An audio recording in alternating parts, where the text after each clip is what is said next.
É muito comum a gente observar uma gestante que chega, né? Isso já aconteceu muitas vezes conosco, dizendo assim: eu assisti muitos vídeos de partos domiciliares e vi claramente que isso não é para mim. No momento em que o parto domiciliar acabou se elitizando, né? Então a pessoa olha para aquele vídeo e fala: essa não é a minha realidade, essa não é a minha casa. Isso não é a minha vida. Teve uma pessoa que eu atendi que ela disse assim: eu entendi que o parto domiciliar não era para mim, e vendo imagens e assistindo os vídeos na internet. Eu só consegui acessar a possibilidade de ter um parto domiciliar quando uma amiga me mostrou fotos do parto dela. Eu olhei para aquelas fotos e falei: é alguém que eu conheço, eu posso parir em casa. A ideia é que as pessoas consigam então acessar e pensar sobre isso, pensar que é possível sim esse parto ser domiciliar, principalmente pela sua ancestralidade, pela sua conexão com o corpo e não pela sua condição financeira ou social. Meu corpo, meu lar, morada do meu ser. Meu corpo, meu lar, morada do meu ser. Nas minhas digitais, lembranças ancestrais. Nas minhas digitais, lembranças ancestrais. Eu tenho proteção contra toda humilhação. Trago a superação de toda uma geração. Eu tenho proteção contra toda humilhação. Trago a superação de toda uma geração. Nas minhas digitais, lembranças ancestrais. Nas minhas digitais, lembranças ancestrais. Conhecimento ancestral para percorrer a espiral. Rompo com velho padrão para alcançar evolução. Conhecimento ancestral para percorrer a espiral. Rompo com velho padrão para alcançar evolução. Nas minhas digitais, lembranças ancestrais. Nas minhas digitais, lembranças ancestrais. Cura nas minhas mãos, firmeza nos meus pés, coragem no meu peito, sou acolhida pela fé. Cura nas minhas mãos, firmeza nos meus pés, coragem no meu peito, sou acolhida pela fé. Eu não ando só, eu não ando só, eu não ando só. Eu não ando só, eu não ando só, eu não ando só. Eu não ando só, eu não ando só, eu não ando só. Eu não ando só, eu não ando só, eu não ando só.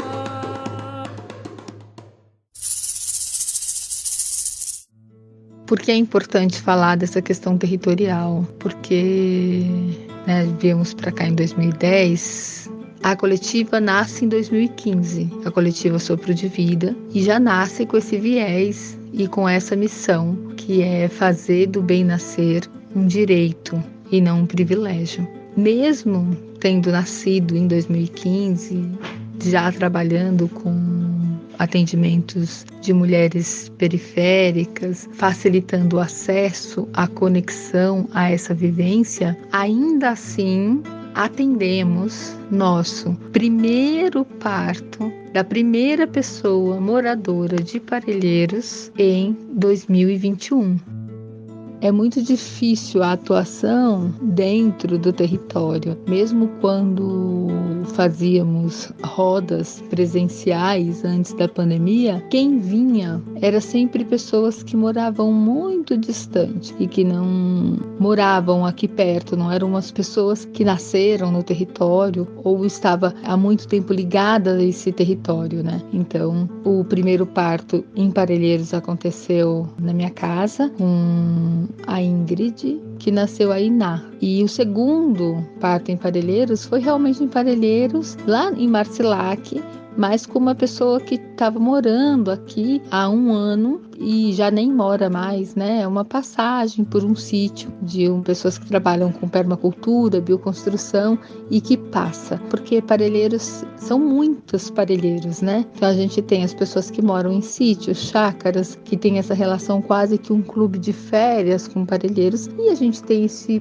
Parelheiros desse lugar periférico, dessa quebrada. Esse território é território indígena, assim como todo o Brasil, né? Quando eu me vi parteira, me senti parteira e me senti conectada em auxiliar pessoas nesse movimento, a primeira coisa que eu fiz foi ir até a aldeia e procurar outras parteiras. Sementeiras do Bem Nascer e conta um pouco dessa história, dessa união, dessa parteria dentro da aldeia e dentro da comunidade, e espalhando e expandindo aí esse olhar tradicional para além do território. Também ancorar e se aprofundar no território como uma árvore que se finca e se afunda com as suas raízes e depois expande, e a sua copa cresce e se amplia para além dessas raízes. Quanto maior a raiz, mais potência a árvore tem para crescer.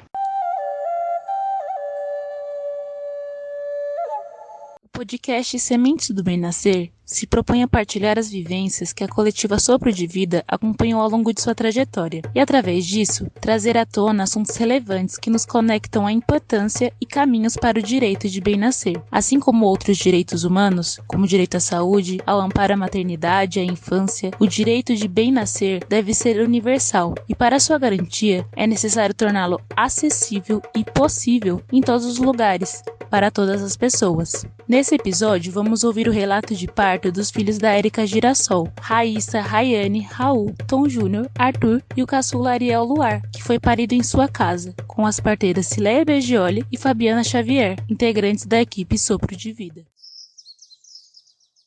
Eu sou a Érica Girassol, sou moradora de Vargem Grande, no território de Parelheiros, mãe de 6 filhos, Raíssa, Rayane, Raul, Wilton Júnior, Arthur e Ariel Luar. Sou ativista social, interajo com a comunidade em benefício das crianças. Minha casa é uma obra de arte que eu moro dentro dela, costumo chamar ela de caverna, qual eu expresso as minhas artes nas paredes. É uma galeria, um ateliê feito pelo incentivo dos moradores e amigos, no intuito de suprir uma carência de espaços alternativos para o desenvolvimento cultural da comunidade. Quando eu tinha 13 anos, eu despertei uma vontade de ser mãe. Eu fui uma criança muito desassistida, então acredito que seja um pouco de carência. E aí essa carência da família me trouxe essa vontade de gerar uma criança e poder dar amor. Então eu decidi que com 15 anos eu seria mãe. Mas eu nunca tive um plano de constituir uma família tradicional que a gente tem aqui no nosso Brasil. Mas eu gostaria de ser a mãe e viver solo, mesmo porque os modelos de família que eu tinha como referência não eram bons modelos. Então, se o casamento para mim naquela época fosse as vivências que eu presenciava ao meu meio, então não era mesmo aquilo que eu gostaria de viver, baseado no casamento da minha mãe e algumas pessoas próximas. Eram relações abusivas, no qual a mulher não tinha nenhum direito de ser mulher, sempre tinha que ser submissa, e não era isso que eu gostaria. Eu tinha um grupo de amigos, a gente falava muito de RPG, e aí desses amigos tinha um rapaz que era super legal. Eu decidi que ele poderia ser o pai do meu filho, e me aproximei dessa pessoa e começamos a entrar em diálogos bastante dias, até um dia a gente entrar num consenso e decidir que poderíamos ter um filho. A gente ficou tentando uns 4 meses, eu cheguei até a comentar com a minha mãe sobre. A minha mãe, tudo que ela imaginava era que eu poderia um dia parar de dar trabalho de adolescente e viver uma família. Era a vontade dela, mas ela sempre me apoiou apoiou até nas minhas maluquices. E aí ela fez uma garrafada de ervas, não tinha quem mudasse a minha ideia de que eu ia ser mãe com 15 anos. E aí nessa garrafada de ervas eu tomei pra talvez facilitar o caminho, né? Limpando as impurezas que poderia existir no útero. E eu me preparei pra engravidar da Raíssa, minha primeira filha. Quando eu fiquei grávida, era 4 meses depois, foi uma surpresa, apesar de já estar esperando. Eu tinha uma consulta no ginecologista e aí na consulta ela falou sobre a data da menstruação e aí tava tipo atrasada uns 5 dias e ela pediu um teste de gravidez. E aí no teste de gravidez deu positivo. E eu acho que eu era a única menina que saí daquela sala dentro de um monte de meninas que estavam fazendo teste de gravidez e a única pessoa que saiu feliz, correndo direto para uma sorveteria para ver se conseguia pegar uma promoção da sorveteria que se adivinhasse o peso do sorvete, o sorvete saía de graça.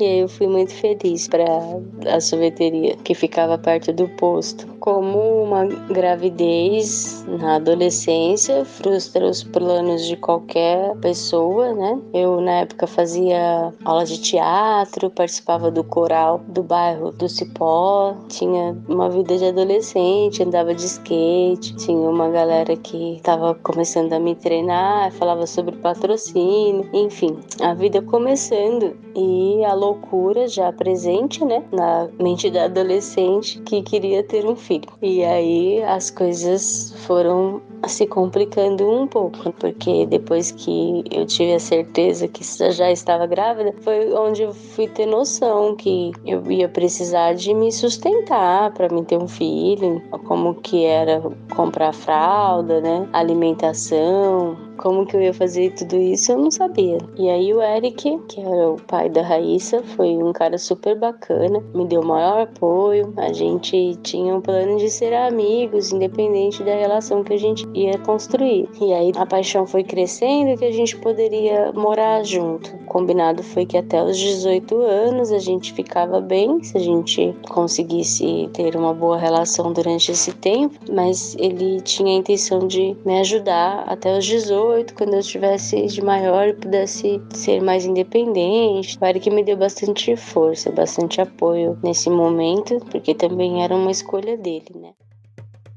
Quando foi o momento de a Raíssa chegar, eu já estava bem preparada, né? Fui paparicada a gravidez inteira, primeiro filho, né? Eu comecei a sentir os primeiros sintomas, as contrações de ensaio, minha irmã sempre presente. E aí ela falou, olha, você tem que sentir que é uma dor a qual você não consegue mais aguentar dentro de você. E eu venho bem seguindo a risca aquilo que ela estava falando, esperando essa dor da morte. E aí a mãe de um amigo, ela estava acompanhando junto com a minha irmã e aí ela falou, olha, a criança pode estar sofrendo, você tem que ir no hospital para poder ver o que tá rolando, né? E eu achava que não era a hora ainda, mas já que eles estavam com medo, então vamos. Não tinha nem o carro para levar a gente, aí tinha um fusquinha velho do cunhado da minha irmã, não tinha farol, era de noite e a lanterna era uma lanterninha daquelas velhas de celular que foi tentando clarear o caminho e minha irmã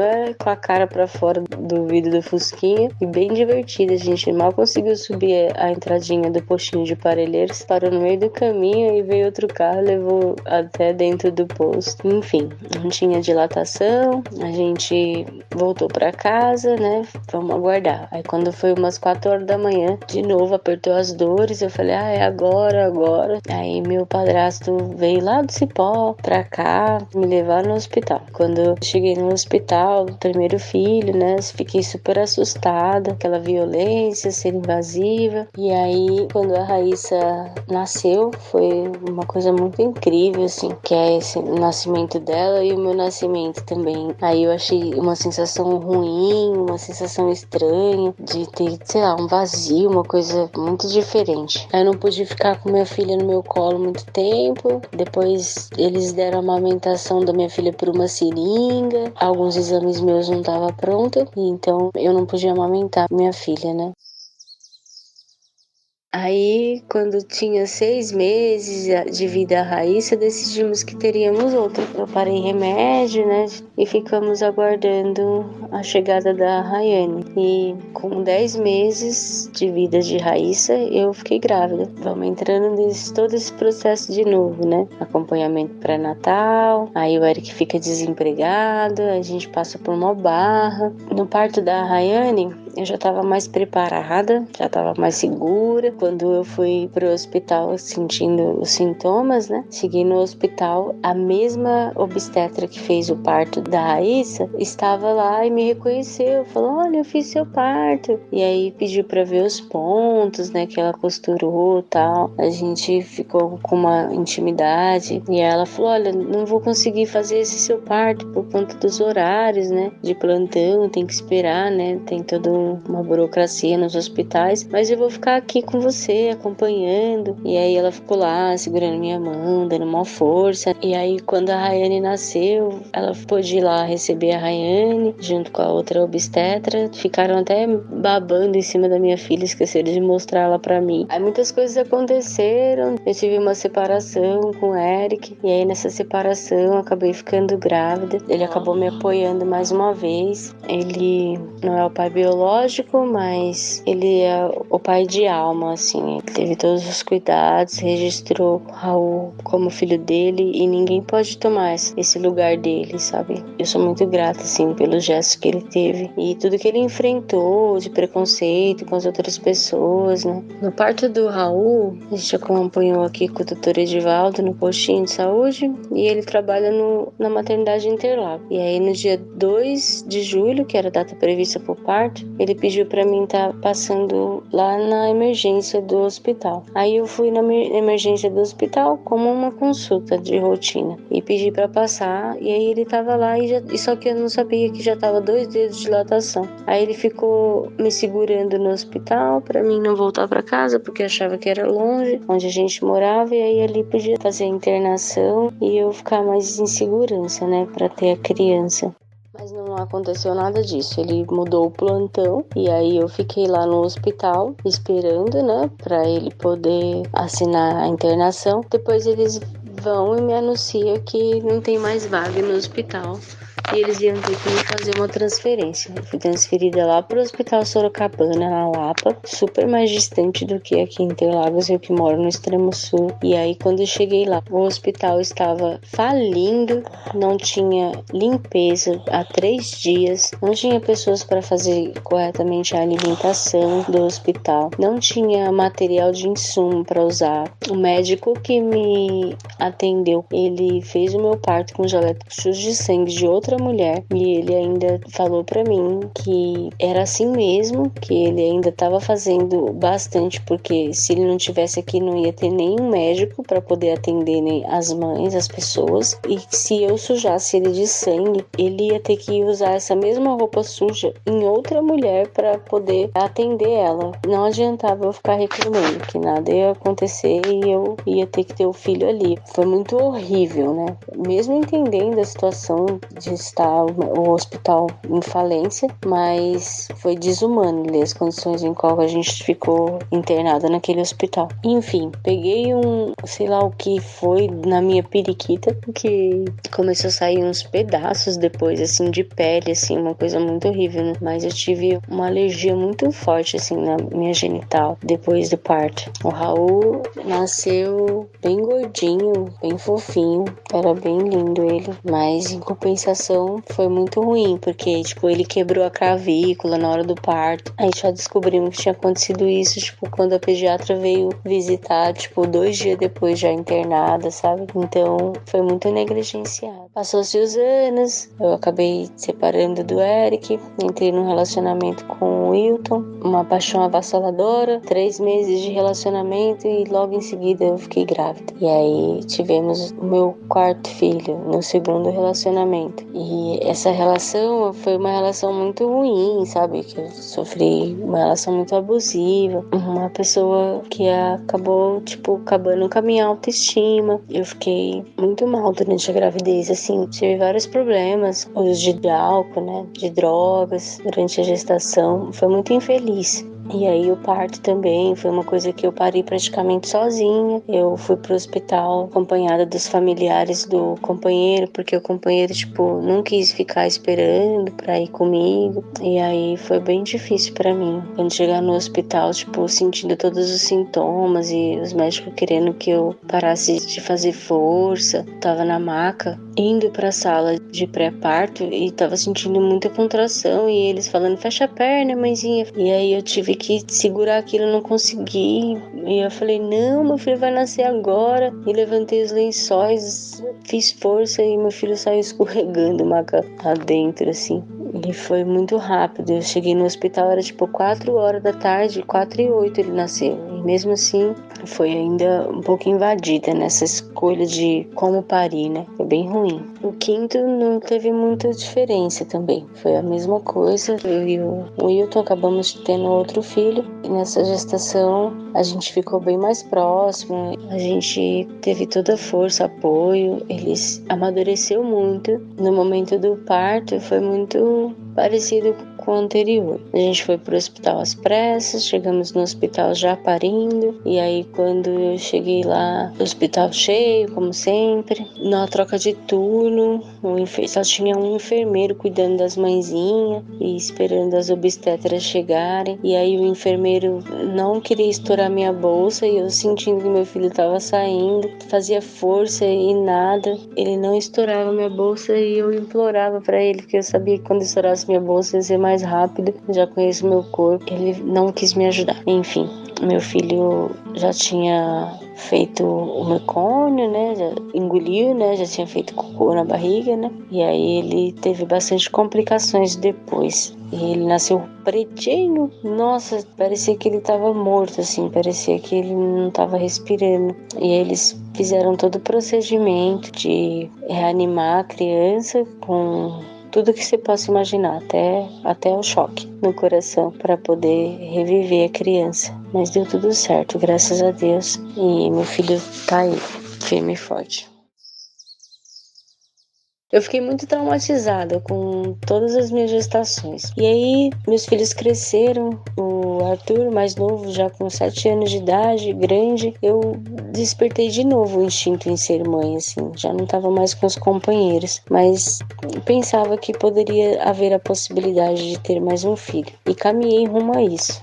Rompi um relacionamento com um companheiro, nas minhas incertezas, e fui viver minhas aventuras. Conheci o Diego, ao me relacionar com ele disse que era operado e a gente começou a se relacionar, e aí, na surpresa, descobrimos alguma coisa estava errada. A operação estava falha, eu estava grávida. Mesmo que já estava sentindo que isso poderia acontecer, eu fiquei bastante assustada, fiquei muito desesperada, porque era um momento que eu estava passando muito frágil, sempre instável, né, financeiramente, justo naquele momento onde as coisas estavam começando a caminhar, a minha liberdade, e eu fiquei desesperada. Corri para viajar. Falei, vou aproveitar para viajar enquanto eu tenho saúde e meu corpo aguenta, porque eu conheço meu corpo, então eu sei que quando chegar lá para 5 meses por aí eu não vou conseguir andar, tenho escoliose, sofro muito com problema na coluna, não consigo me movimentar. Viajei, fui pra praia, da praia fui para Minas, de Minas fui para Bahia, da Bahia voltei para São Paulo.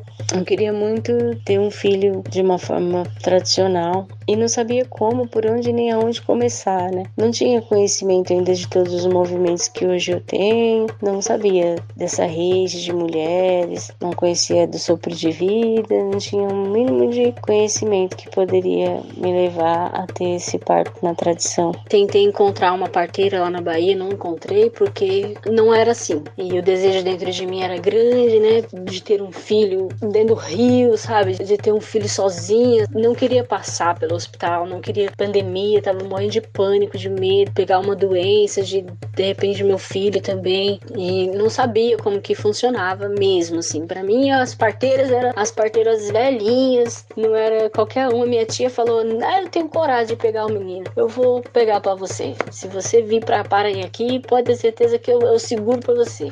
E a gente ficou fantasiando isso durante a gestação, eu e minha tia, ela já é uma senhora também, enfim, não imaginava como poderia ser. Quando eu voltei pra São Paulo, tinha uma amiga, a Carla, e ela falou, olha, mana, né, me apresentou a doula dela, quem ia ser a obstetra, que ia fazer o parto dela, e aí tinha a Cileia, né, e aí foi quando eu descobri que a Cileia era parteira. Eu falei, nossa, verdade, e agora, né, será que ela faria meu parto? Mas aí, nas circunstâncias que eu me encontrava, eu não tinha condições de poder pagar por um parto. E aí eu via ela, sabe, fazendo um maior corre de rifa para conseguir pagar. Eu falei, poxa, eu não vou deixar de comer para pagar o parto.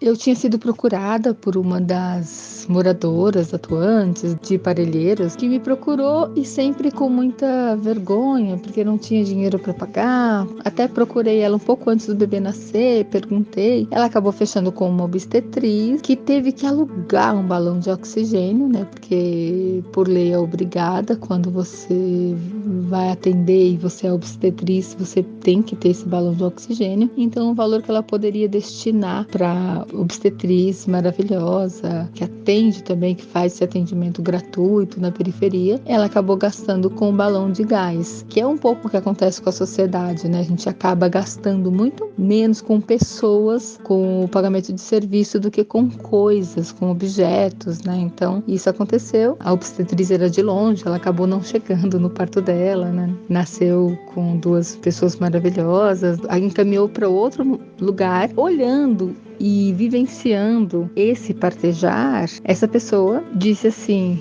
nossa, vou avisar a Érica Girassol, que é assim que ela é conhecida e chamada, né? Ela tem um espaço chamado Espaço Girassol. Vou falar para ela a respeito da Cileia e do partejar. E diversas vezes eu conversei com a Érica, já conheci a Érica do meio cultural, e dizia para ela, eu posso te atender, a gente pode conversar. E aí esse processo de conhecer a Cileia, e na época eu não convivia, então não tinha intimidade, não tinha esse entrosamento talvez que hoje eu tenha, sabe, essa vontade, essa coragem de estar presente, né, sei lá, de buscar ela como mentora também, porque a gente não tinha essa aproximação. Mas ela não deixou de ser prestativa em nenhum momento. Ela sempre, até por telefone, eu não sabia o que dizer pra ela, porque eu tava vivendo uma coisa tão conturbada. E ela falava, manda áudio pra mim, conversa comigo sobre a sua vida, como tá sendo, sua gestação. E aí eu ia falar pra ela o quê? E eu começar a falar mal do companheiro, começar a falar mal da minha vida anterior, dos meus antigos partos. Não ia surgir, assim, tinha que ser uma coisa que nascesse, espontânea, né? Então, às vezes eu ficava até com vergonha, nem como igual eu falava. Eu ensaiava, às vezes eu pegava o áudio de telefone e tentava mandar uma mensagem, depois eu apagava e falava, não vou mandar mensagem, vou tentar ir lá. E aí nunca conseguia ir, porque não tinha disposição o corpo, né? Eu sabia que ia ficar ruim, né? Passar mal no meio do caminho. Eu não conseguia andar, não conseguia fazer nada. E tem um movimento que acontece muitas vezes, quando a pessoa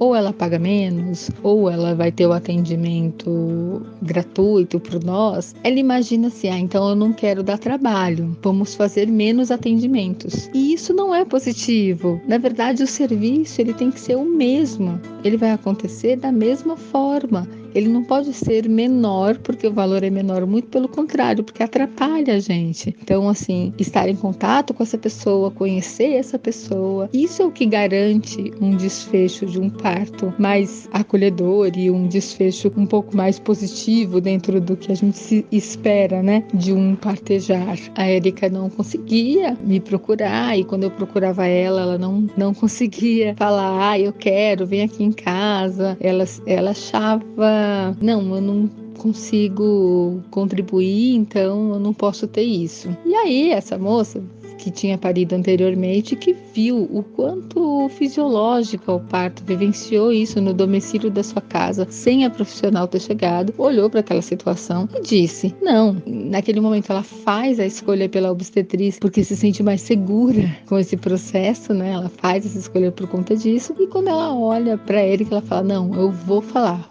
a insistência dessa minha amiga foi muito maior. Fez um grupo com a Cileia, colocou lá, Gira, vai parir. Eu fiquei muito chateada com ela, chorei. Não era o que eu queria, que ela fizesse esse grupo. Eu detesto me expor, eu detesto ter que falar da minha vida financeira para as pessoas. Hoje não, que agora eu já tô até mais tranquila com isso, mas eu sempre me reprimo muito, né? Eu não sei pedir ajuda, né? Então eu recebo muita ajuda das pessoas, mas eu não sei pedir ajuda, né? Porque as pessoas veem a minha necessidade e acabam me ajudando. E a Cileia já tinha conversado. Olha, vem aqui, vem visitar, vamos conversar. E eu pensando que era um bicho de cabeça, né?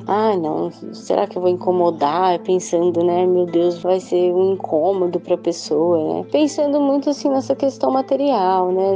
O mundo que a gente vive hoje, às vezes tudo é cobrado, né? Então, quando a gente não tem condições de a gente pagar por aquilo, a gente acaba se sentindo inferior e acho que não vai conseguir, mas foi um gesto muito lindo. Porque existe um limite muito tênue entre ser invasiva e ser acolhedora. A gente com certeza vai acolher a todos que se aproximam, mas a gente não pode insistir, senão vira uma ação invasiva. Então, eu estava nesse limite entre não ser invasiva e conseguir fazer aquele acolhimento. Até que chegou o momento em que a Érica aceitou e disse, não, eu quero. E era uma semana muito corrida, mas já era a semana de nascimento do bebê. Aí eu falei, me manda os seus exames, vamos acompanhar, vamos ver. E aí eu fiquei de ir lá 2 dias antes, eu estava dando aula, eu não consegui chegar. Dali 2 dias ela entrou em trabalho de parto. E assim como as parteiras antigas, né, que a pessoa chegava e falava, ô, comadre, Maria tá parindo, vai lá ajudar a gente. Foi exatamente isso que aconteceu. Ela mandou o zap e falou, olha, tá parindo.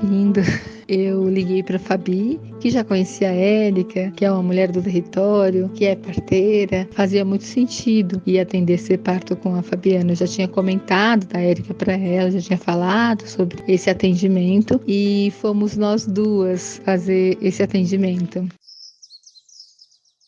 Olá, meu nome é Fabiana, sou parteira tradicional, faço parte da coletiva Sopro de Vida e também trabalho como assistente social no território de Parelheiros. Eu conheci a Érica no território lá do Vargem Grande, numa intervenção cultural e de saúde, onde nos conhecemos, né, e realizamos trocas das experiências das ações que cada uma realizava lá no território. E aí nós nos reencontramos uns 2 anos depois, mais ou menos, também numa intervenção de rua com teatro de rococós, né, que ela também participou e realizou uma intervenção. Bom, aí no ano passado a Cileia me convidou para estar junto na assistência ao parto. A Érica estava gestante e apesar de já ter tido filhos, essa seria a sua primeira experiência de parto domiciliar, né? O parto domiciliar ainda é uma alternativa muito distante para as mulheres da periferia, justamente porque se apresenta hoje como uma alternativa de alto custo e pouco acessível. E mesmo tendo chegado de forma tardia, né, para o coletivo, e ela chegou também intermediada por uma amiga que viu essa oportunidade, né, a partir do conhecimento que ela teve da coletiva, da forma como a gente trabalha, e tentou mediar, né, para que essa assistência fosse possível, né. Bom, antes mesmo da gente realizar os primeiros atendimentos,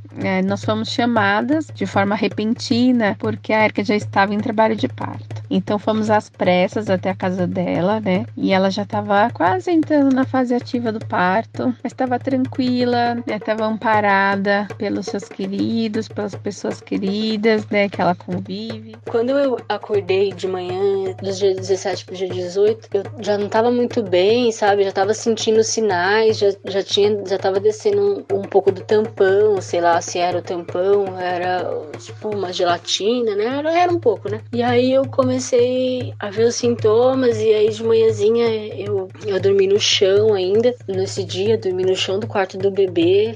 E depois, na madrugada que eu vim pra cá, pro quarto, acordei de manhã já falando pro companheiro, vai ser hoje. E ele, não, que nada, vai ser hoje não, achando que ia ser lá pro dia 26, por aí. Eu falei, vai ser hoje. Eu já não quis me alimentar muito, com medo, sabe, de comer. E aquelas dores começou a aumentar de 15 em 15 minutos. E eu comecei a contar com as meninas aqui em casa, as meninas me ajudando a contar a contração. Aí a Silene já tava vindo a caminho e eu já não tava mais aguentando. Eu falei, vai nascer, tem que ir pro hospital. Aquela coisa que se fosse nascer aqui, com medo das meninas querer ajudar, né? De repente, vamos fazer o parto aqui, eu queria ir pro hospital com medo. E eu falei, mano, se ela vir só pra vir fazer uma visita, né? E aí ela vai vir só me ver, ela não vai vir ficar pro parto, né? Então se ela vai vir só me ver, se ela estiver de carro, de repente ela pode até me levar pro hospital, né? A gente pensando isso, eu e o companheiro aqui também. Aí quando ela chegou, é engraçado, até ouvi ele relatar, né? Quando ela chegou, a galera entrando com a bola de pilates, e aí eu vi aquela bola, falei, meu Deus do céu, aquela cadeirinha. E aí ela chegando junto com a Fabi, já querendo ver como é que tava, e aí, como é que você tá? Vamos já examinar. E eu, nossa senhora, nem acreditava. Eu senti um alívio tão grande quando ela chegou já com aquele pique de parir, porque eu sabia que se minha bolsa estourasse, naquele momento ali, a criança ia nascer 1, 2, 3 e já, sabe? A Érica pedia para que a gente ajudasse rompendo com a bolsa das águas, e ela acreditava que essa intervenção era necessária, né, para a continuidade do trabalho de parto. E foi aí então que eu percebi, né, como a assistência do parto hospitalar rouba o protagonismo da mulher, de reconhecer o próprio corpo, né, de se perceber autônoma, e como isso é importante e se faz necessário, né, para o parto acontecer. O parto domiciliar, ele vai na contramão disso. Ele também traz uma oportunidade desse resgate, de poder viver esse renascimento em família, né, de realizar as curas das relações e ressignificá-las. Ela dizia assim, não, eu normalmente sou de parir muito rápido, sabe? Só preciso que rompa a minha bolsa. E eu dizia, não, isso eu não vou fazer. Ela falava, mas nasce sem romper a bolsa? Então, assim, é muito forte isso, você se acostuma, né? Ela pariu todos no hospital com essas intervenções. Então, quando fala assim, não precisa. Ela falou, mas não precisa, nasce do mesmo jeito. Nasce sim.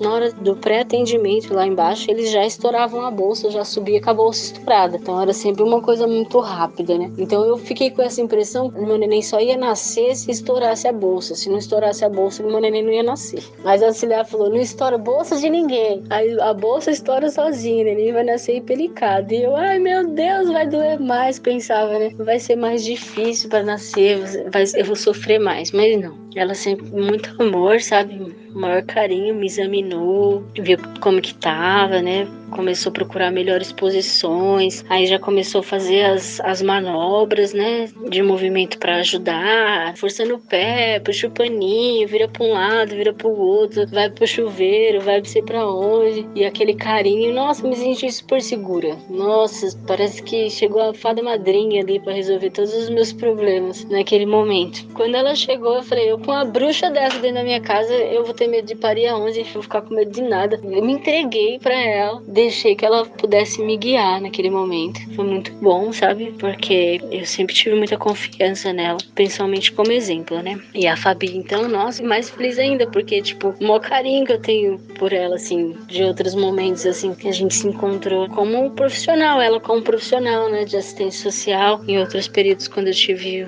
um surto e tal. Então, de repente, ela ali dentro da minha casa, maior amor comigo, foi tão gostoso. Quando eu fazia o toque, ela dizia, deixa o dedo aí, me ajuda. O que pode muito ser considerado uma violência obstétrica, né? Mexer na vagina ou permanecer com o dedo, para ela era um alívio, era um acolhimento. Então quem assiste aquele parto sem som, sem escutar, né? Fala, ai, que mulher louca, não sabe nem atender parto, tira o dedo daí. E a gente fala muito disso, né? Desse atendimento que é singular, que é único, que aquela pessoa é uma pessoa específica e ela gostaria que fosse de uma maneira específica as coisas, né? Enfim, tem a ver com a história, com aquele corpo histórico, a história daquela pessoa, né? Então a gente fez esse atendimento e foi foi muito bonito, muito forte, muito legal, assim. A gente chegou e a gente não tinha feito tarô. O tarô é uma ferramenta muito importante pra gente, então a gente atendendo o parto e jogando tarô, tudo ao mesmo tempo. E foi um nascimento muito lindo, né? Geralmente, quando eu vivo minhas conjurações, eu sempre estava só, né, comigo e as minhas crenças, e aí, de repente, eu tinha um monte de bruxa comigo. E foi uma estreia, né, um nascimento, tipo, pra mim, muito lindo, uma honra, meu filho ser amparado pelas mãos da Cileia, né, de todas as mulheres ali presentes, tocando pandeiro e cantando junto. Minha mãe, Dona Terezinha, ela sempre me desespera nos meus partos, nunca dá pra ficar perto dela. E aí, que ela, ai, minha filha, sabe, tem certeza, né, isso mesmo que você vai fazer, vai parar em casa mesmo. E eu falei, mãe, se a senhora for me deixar nervosa, melhor a senhora ir pra casa, que eu não vou conseguir ficar bem. Aí ela falou, não, filha, tá bom, eu vou pra casa. Aí foi pra casa, e quando chegou em casa, ela chegou lá, minha mãe dá um bando também, e já se apegou com o santo dela, já acendeu umas velas, já deu uns gritos nos sonhos, já falou, ei, quando eu chegar lá, é pra ela tá coroando a criança. A criança nascer e chegar junto comigo. Quando ela chegou no portão, ela disse que deu mais umas 3 pisadas no chão, chamou o nome das forças, e aí quando ela entrou na sala, o neném tava coroado, já nascendo. Ela foi entrando e o neném saindo. Ela ficou emocionada, dá pra ver nos vídeos, assim, quanto que ela ficou emocionada, e ela perdeu o medo do parto também, né? Foi muito legal pra mim. Nossa, eu nunca senti tanto amor na minha vida. Eu acho que eu nasci ali naquele momento que o Ariel nasceu. Eu perdi todo o medo que eu tinha de parir, de conhecer esse universo. E aí a iniciação da parteria tradicional com a Cileia, né? E foi um momento muito lindo de estar junto com várias mulheres. E depois o mais importante ainda é entender o rompimento, né, do cordão com a mãe, essa questão. E de repente ela rompeu o cordão do meu filho com fogo. Então hoje eu tenho pra mim dentro da minha consciência que é como se nada tivesse separado a gente. Não foi um instrumento que cortou o nosso cordão, foi o fogo. A gente foi separado por algo orgânico, não foi um material feito pela mão do homem, sabe? Então você consegue entender a grandeza de separado, né, pelo fogo, ser unido pelo fogo, é essa matéria que a gente tá aqui, essa realidade, assim. Então, tipo, inconsciente, não vai ter nenhum trauma essa criança de rompimento. E todo ritual depois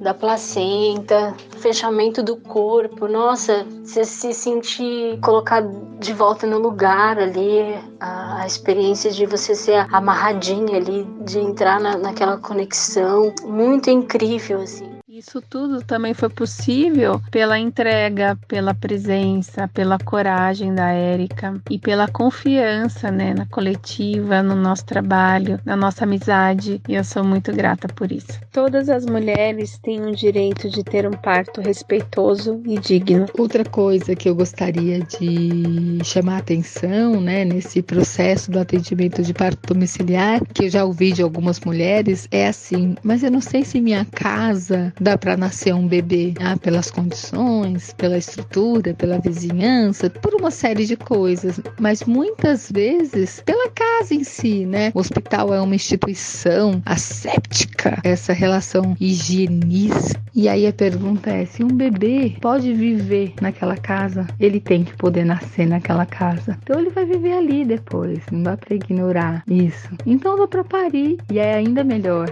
A gente esquece o quanto que o hospital, que é uma instituição que lida com doenças, é muito maior o número de bactérias ali presente, né? O número de pessoas que passam por ali. Então sim, o seu bebê pode nascer na sua casa, da maneira como ela for. A preocupação muitas vezes dentro da comunidade é a questão do som, dos gritos e de, por um acaso, chamar a polícia. Tudo que a gente menos precisa no meio de um parto é a presença da polícia, né?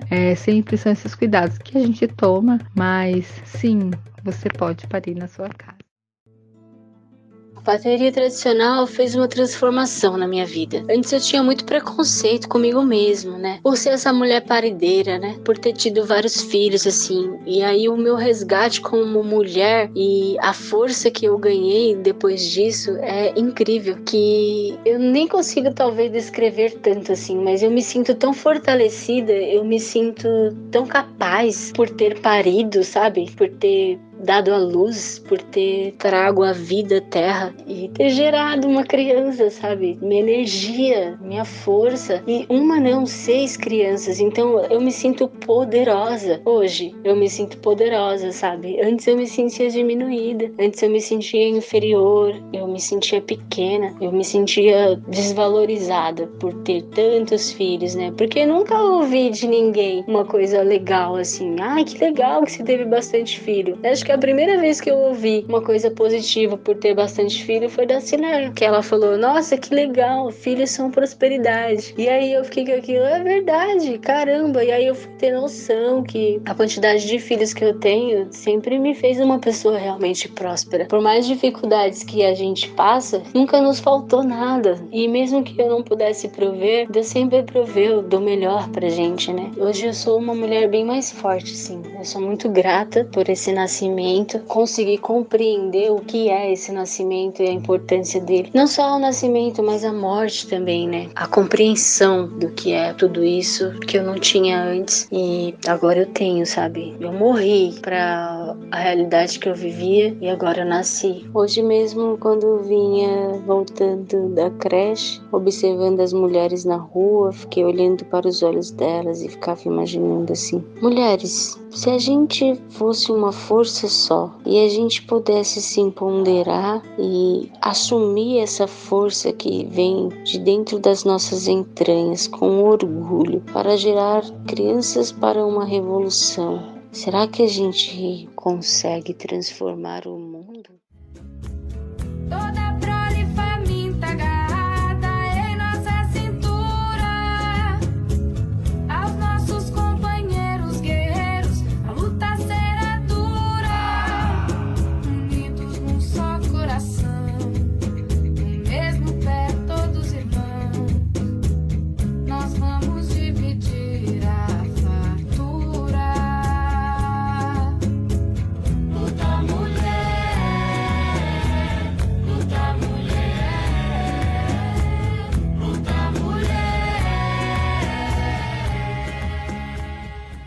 Todas nós podemos semear o bem-nascer, numa ciranda constante, em que ora somos quem semeia, ora quem cuida ou quem colhe. As sementes podem ser ideias, atitudes, trocas, mas nesse caso são sobretudo as crias que trazemos ao mundo. E esse, de fato, é um processo transformador, que envolve arte, ciência e tradição. Embala luz e sombra, abala estruturas, traz o novo e reconstrói a casa. Essa produção faz parte do projeto Sementeiras do Bem Nascer, contemplado pela 6ª edição do Programa Municipal de Fomento à Cultura da Periferia.